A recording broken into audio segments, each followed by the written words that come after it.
What's up guys and welcome back to my channel, and if you're new here then welcome to our little corner of the internet. Today we're watching a video that caught my eye because of the title. It says, "Fired for wasting a paper clip. History's worst cheapskates." And here I was thinking that I was cheap, getting fired for a paper clip. Let's see what this video is about. Misers. We all know the type.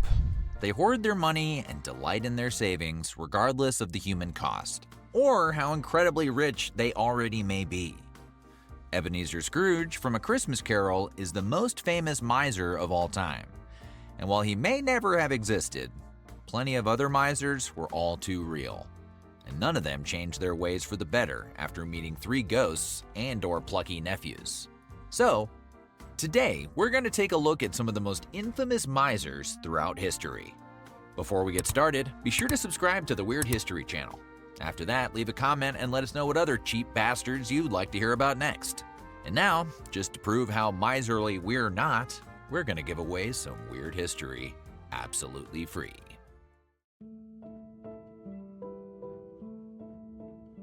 John Elwes, who lived from 1714 to 1789, was a member of Parliament in Great Britain, and he was so incredibly trope-settingly cheap, he's widely believed to be one of the main inspirations for Ebenezer Scrooge. I wish that I had it in me to be able to be more kind of minimalistic and more like this, so maybe this video will inspire me to do better. But I don't know. I know like a lot of people find it very weird, but I kind of find it quite respectful, honestly. It depends on if, you know, there's people involved or someone's getting hurt. But I find it quite respectful and interesting to have the type of lifestyle to, you know, to be able to save from everything a little bit, you know, to be conscious.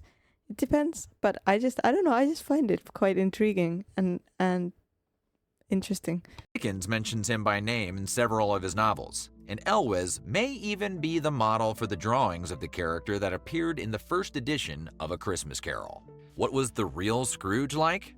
Well, he inherited his money, and then did his darndest to hold on to it. For example, he routinely went to bed at sundown to avoid buying candles. He also dressed in filthy rags instead of buying new clothes, a practice that frequently caused people to confuse him with a beggar and give him coins in the street. And whatever he was spending those coins on, it wasn't food. Report told that Elwes saved cash by eating food so maggot-ridden, it was Yeah. I didn't mean this extreme, you know, but said to walk around on his plate. Ugh. Perhaps his most impressive cheapskate move was choosing to live in vacant rental properties he owned when his tenants moved out. With his own, you know, I'm hungry to the point right now that I feel like a little bit sick. I'm gonna eat after this video. So hearing that just cripples my skin. elderly housekeeper in tow, Elwes would live in whichever empty property he could, moving 2 beds and 2 chairs each time, and then staying there until the property was rented out. Daniel Dancer, who lived from 1716 to 1794, was another real-life miser who was I by the way, the word miser is completely new to me, so you know, I might have understood it because this is like so extreme. from 1716 to 1794, was another real-life miser who was mentioned in the works of Dickens and may have influenced the character of Scrooge. Dancer inherited his father's estate in 1736 at the age of 20, and from that point on, he basically just became a professional penny pinch. And he was good at it too. For example, he never bathed or washed his clothes. He made his sister work as his housekeeper, and he saved on the grocery bill by forcing her to cook partially decomposed animals he found in the wild. And later in life, when she became ill, he cleverly saved some money by refusing to pay the doctor and just letting her die. Heck, Dancer was so inhumanly cheap, he even removed his beloved pet dog's teeth so there would be no chance it would eat his neighbor's livestock, thus heading off any possibility of a lawsuit. Sounds like a great guy, right? How do you even get to that point? Oh, this video is making me sick. Englishman Thomas Cook, who lived from 1726 to 1811, has occasionally been called the most contemptible miser who ever lived. There's obviously a lot of competition for that title, so it may not technically be true, but Cook did manage to make a whole career out of being the worst person he could. How so, you ask? Well, he tricked his wife, a wealthy brewer's widow, into marrying him, and then inadvertently starved her to death because he was so stingy about spending on food. And then as a widower, Cook would always eat for free by visiting his friends. She should have went and found her a new man, because if there's something that I'm the worst at, saving money on, it's food. I just love food, so. At dinner time and reminding them that his will was still a work in progress. He was even shockingly cheap when it came to his own medical care. When he was sick or injured, for example, he would dress in rags in hope that the doctor would take pity on him when it came time to assess the bill. He was worth over $700,000 when he died, which is the modern equivalent of about $22 million. And he did it basically without ever working a day in his life. Unless, of course, you count being cheap as a job. A biography written just 3 years after his death hit the nail on the head when it said his life was checkered with as few good actions as ever fell to the share of any person who lived to so advanced an age. James Jemmy Wood lived from 1756 to 1836, during which time he became a wealthy banker, as well as a famous tightwad known throughout England as the Gloucester Miser. It's hard to say. I'm just confused, because how can anyone live like that? Just and like, what do you get out of it? Like, what is the why? What is the psychology behind the insane saving, especially if you're like a millionaire? I mean, I understand kind of, but that, like, to that extreme, I don't know. I don't know if I get it. How many of the stories about Jemmy are actually true. Suffice to say that when it comes to miserliness, the man is surrounded by legend. He was allegedly so cheap, he would walk around the docks waiting for ships carrying coal to come in so he could snatch pieces that fell to the ground. That could be seen as frugal or even clever for a person of regular means. But for Wood to do it was like watching a rich person steal gas a cup at a time. Like many of the misers on this list, Wood wore ragged clothes and didn't like paying for transportation. A famous story even claims he once hitched a long-distance ride with a hearse, riding where the body would normally go. Wood was so bad, the legends hold that people would routinely prank him by heating up coins and spreading them on the floor, knowing he would always try to pick them up. Aw, that is just mean. If he's not hurting anyone, that's just mean. Wait, I'm gonna grab some water because I need some water. Remember to drink water, guys, by the way.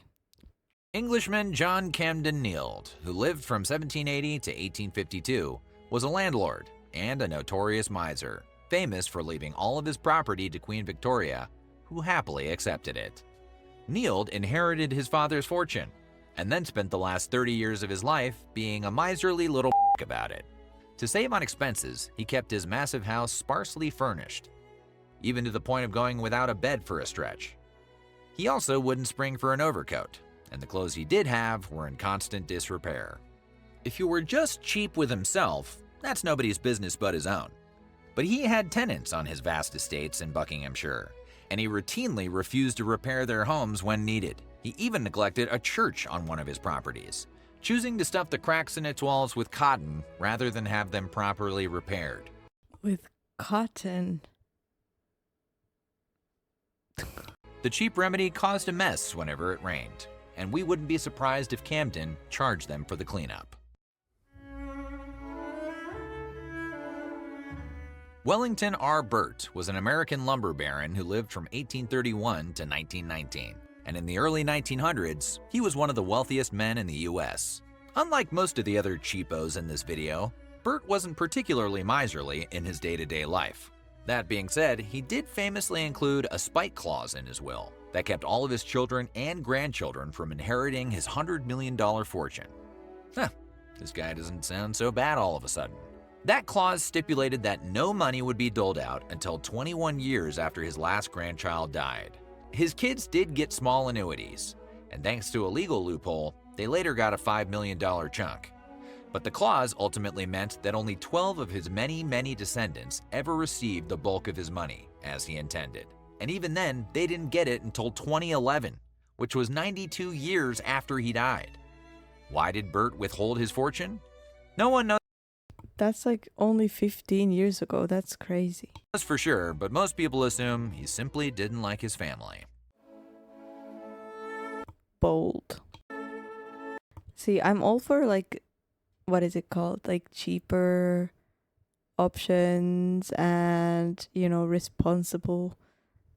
responsible with money. But this is so extreme. Like it's like to eat, for example, rotten food with worms. Like I don't get it, guys. I just don't get it. Someone please explain the psychology behind this. How does this happen? In case you were worried this list was going to be all dudes with 3 names, we've got a miserly girl boss for you in Hetty Green, an American businesswoman who lived from 1834 to 1916. Known alternatively as the Queen of Wall Street or the Witch of Wall Street, depending on who you asked, she was likely the richest woman in the world when she died. She got that way, of course, by being super cheap. Despite being insanely wealthy, for example, she owned just one dress at a time, wore it until it fell apart, and saved money on laundry detergent by only washing the hem. Gross. She frequently tried to use free medical clinics under a false name instead of just paying for a doctor. She spent her life living in cheap apartments and rooming houses just to save money, and she was notorious for haggling with waiters when she could easily buy the entire restaurant. That being said, like Jemmy Wood, many of the tales told about Green's miserly ways are difficult to separate from urban legend. One such story holds that her son's leg had to be amputated because she didn't want to pay a medical bill. And in truth, her son did lose a leg, but according to her biographer, she did seek treatment for his condition, and she did pay the bill. I would trust the biographer on that one, honestly. Or maybe, I don't know. I mean, people do some crazy things, but your own child? J. Paul Getty, who lived from 1892 to 1976, was a famous collector of art and antiquities, as well as a billionaire oil man. You probably wish you had a grandpa who was that rich, but we promise you wouldn't want him to be J. Paul.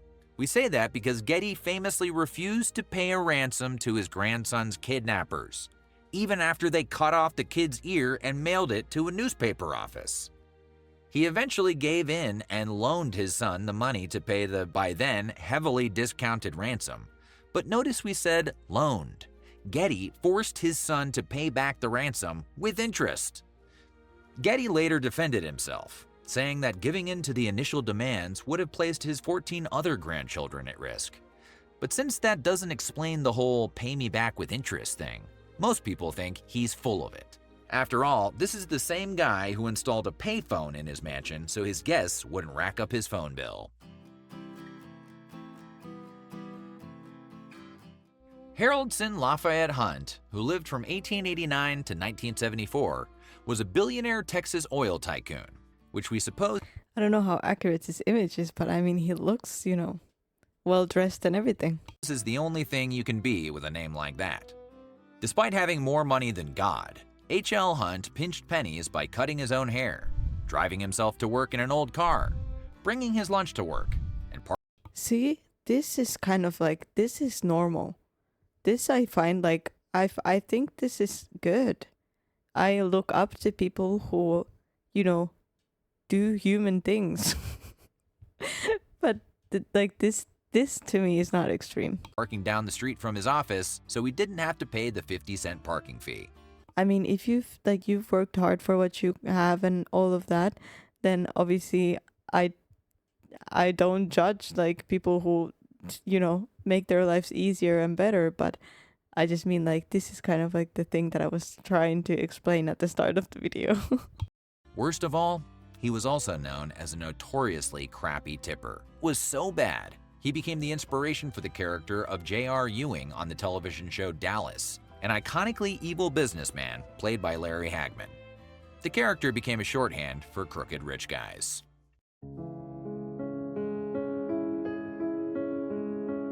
Daniel K. Ludwig, who lived from 1897 to 1992, was an American shipping magnate known as the Invisible Billionaire.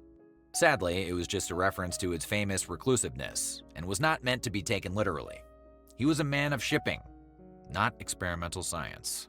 Nonetheless, quite a few stories about his miserly ways emerged toward the end of his life. For example, even when he was a sickly octogenarian, Ludwig chose to walk to work instead of hiring a driver. He also always flew coach, drove a beat-up old jalopy, and wore the same plastic raincoat year after year. That's kind of impressive, honestly. And that's basically how Columbo dressed, which might make it tempting to picture Ludwig as a warm, lovable Peter Falk type. But we assure you that wasn't the case. Ludwig was jealously protective of his fortune to an obsessive degree. In fact, he once fired a tanker captain because the guy used a paperclip on a 2-page letter, which Ludwig argued was wasteful. One single paperclip. We're not. How stressed imagine how stressed this guy was all his life, just trying to like see like who's spending a paperclip and who's touching what, and that's crazy madness. Saying Ludwig wouldn't have been on Columbo. He just would have been the guy getting busted. So what do you think? What's the wildest act of stinginess you've ever witnessed? Let us know in the comments below. And while you're at it, check out some of these other videos from our weird history. Well, that was a ride. Honestly, the one with the who took his own lunch to work and drives an older car, valid. The one eating the worms in the bread.